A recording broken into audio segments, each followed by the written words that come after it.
درانی. آج ہم بات کریں گے کہ ورلڈ پالیٹکس کس طرح شفٹ ہو رہی ہے from globalism to regionalism. Regionalism ہے کیا اور 21st سینچری میں ہمیں کیا نئے ٹرینڈز دیکھنے کو مل رہے ہیں, اور دنیا کے ڈفرینٹ ریجنز میں ریجنل انٹیگریشن کے لیے کون کون سی آرگنائزیشن بن رہی ہیں اور وہ کس حد تک کام کر رہی ہیں, whether it's Asia, Europe, North اور ایون افریقہ. کس طرح جو ملٹی لیٹرل آرگنائزیشنز ہیں ان کا رول اب 21st سینچری میں ڈیمینش ہوتا ہوا نظر آ رہا ہے, اور اس کو ریجنل آرگنائزیشنز جو ہیں تو وہ ٹیک اوور کر رہی ہیں.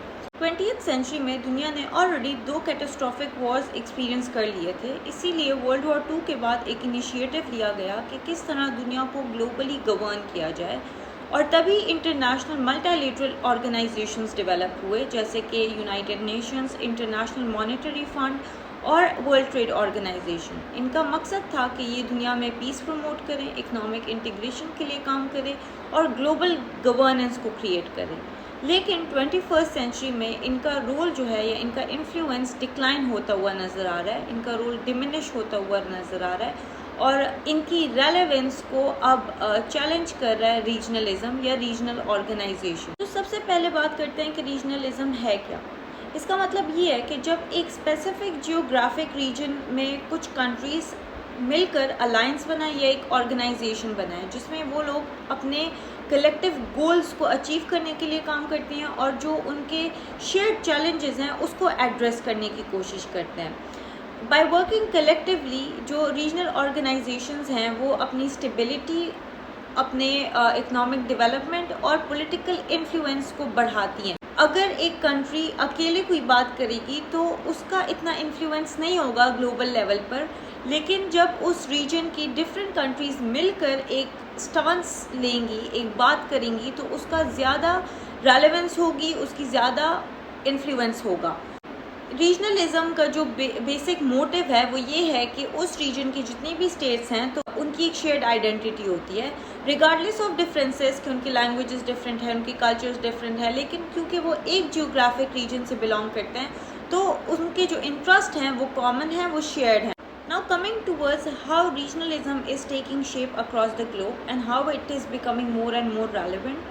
سب سے پہلے اگر ہم یورپ کی بات کریں تو یورپ امریکن کی آئسولیشنسٹ پالیسیز کے بعد اپنے آپ کو زیادہ سے زیادہ اسٹریٹجیکلی انڈیپینڈنٹ بنانے کی کوشش کر رہا ہے, اور جو سیکیورٹی چیلنجز اب یورپین یونین کو فیس کرنے پڑ رہے ہیں, اسپیشلی جو ایسٹرن یورپ میں وار کے سیناریوز ہیں, تو اس میں it is focusing more on it strategic and defence policies. ان کی جو فارن پالیسیز ہیں اس کو الٹر کرنے کی کوشش کر رہے ہیں, زیادہ اس کو کوہیسو اور انڈیپینڈنٹ بنا رہے ہیں.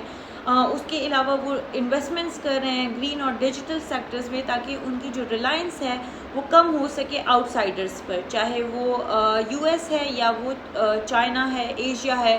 تو اس کو کم کرنے کے لیے یورپین یونین اب ایسے اسٹریٹجیز بنا رہا ہے تاکہ وہ زیادہ سے زیادہ انڈیپینڈنٹ ہو سکے. اب آتے ہیں ایشیا کی طرف, تو ایسٹ ایشیا میں چائنا کا جو بیلٹ اینڈ روڈ انیشیٹو ہے وہ اکنامکلی ایکسپینڈ ہو رہا ہے اپنے ایڈجسنٹ ٹیریٹریز میں. ساؤتھ ایسٹ ایشیا میں آسیان نے ریجنل کمپریہنسو اکنامک پارٹنرشپ ایک فری ٹریڈ ایگریمنٹ سائن کیا ہے, اور یہ دنیا کا لارجسٹ فری ٹریڈ ایگریمنٹ ہے. ساؤتھ ایشیا میں انڈیا نے بے آف بنگال انیشیٹ کیا ہے, and that is meant to counter the BRI. تو یہاں پہ بھی ریجنل کوآپریشن بڑھتی ہوئی دیکھنے کو مل رہی ہے. اگر بات کی جائے سینٹرل اینڈ نارتھ امریکہ کی, وہاں پہ بھی اکنامک انٹیگریشن کو بڑھانے کے لیے ڈفرینٹ ایگریمنٹس ہو رہے ہیں, کولیشنز بن رہی ہیں, جیسے کہ United States, Mexico and Canada agreement. اس کے علاوہ میکسیکو جو ہے وہ انڈیپینڈنٹلی لیٹن امریکن کنٹریز کے ساتھ بھی اکنامک ٹائز کو فاسٹر کرنے کے لیے ایفرٹس کر رہا ہے تاکہ وہ نارتھ امریکہ پہ اپنی ڈپینڈنسی کو کم کر سکے. اگر مڈل ایسٹ کی بات کی جائے تو پہلے وہاں پہ کافی زیادہ کنفلکٹنگ انوائرمنٹ تھا, لیکن اب وہ بھی ریجنلزم کی طرف موو کر رہے ہیں. ایران اور سعودی عربیہ کی ریلیشن شپ نارملائز ہو گئی ہے, انہوں نے اپنے ڈپلومیٹک ریلیشنز دوبارہ سے بحال کر لیے ہیں. اس کے علاوہ وہاں پہ گلف کوآپریشن کونسل بنا ہے جس کا جو مین موٹیو ہے وہ اپنے انٹرنل ڈسپیوٹس کو سالو کرنے کا ہے. اس کے علاوہ اب عرب اسٹیٹس جو ہیں وہ اسرائیل کو بھی ریکگنائز کر رہی ہیں، ابراہیم اکارڈ ہوا وہاں پہ. تو ایون دو ابھی بھی وہاں پہ کافی ہاسٹائل انوائرمنٹ ہے، لیکن پھر بھی as compare to previous years یہ موو کر رہا ہے اب ریجنلزم کی طرف. افریقہ میں اکنامک ٹائز کو فاسٹر کرنے کے لیے African continental free trade area develop ہوا ہے which is meant to provide a single market to 54 nations. اس کے علاوہ افریقن یونین جو ہے وہ کنفلکٹ ریزولوشن میں بہت ایکٹیولی پارٹیسپیٹ کر رہا ہے، اور اس نے جو سوڈان کا کانفلکٹ تھا اس میں بھی میڈیٹر کا رول پلے کیا. Lastly coming towards the advantages and disadvantages of regionalism, تو سب سے پہلے اس کے پازیٹیو اسپیکٹ پہ بات کرتے ہیں. سب سے پہلی بات یہ ریجنل انٹیگریشن کو فاسٹر کرنے کے لیے کام کرتا ہے، اس کو انہینس کرنے کے لیے کام کرتے ہیں.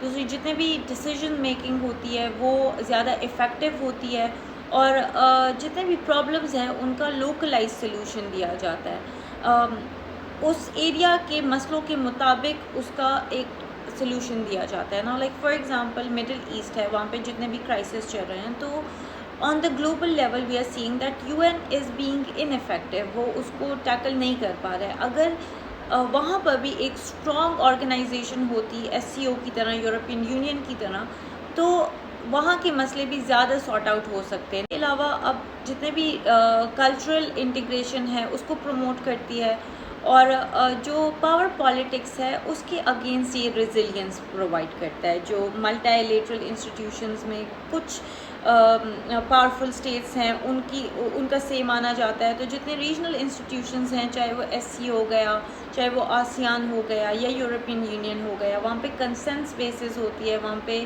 ڈیموکریٹک ماڈل کو لیتے ہوئے یہ لوگ چلتے ہیں، اینڈ ووٹنگ کے بیسس پہ ڈیسیژن میکنگ ہوتی ہے.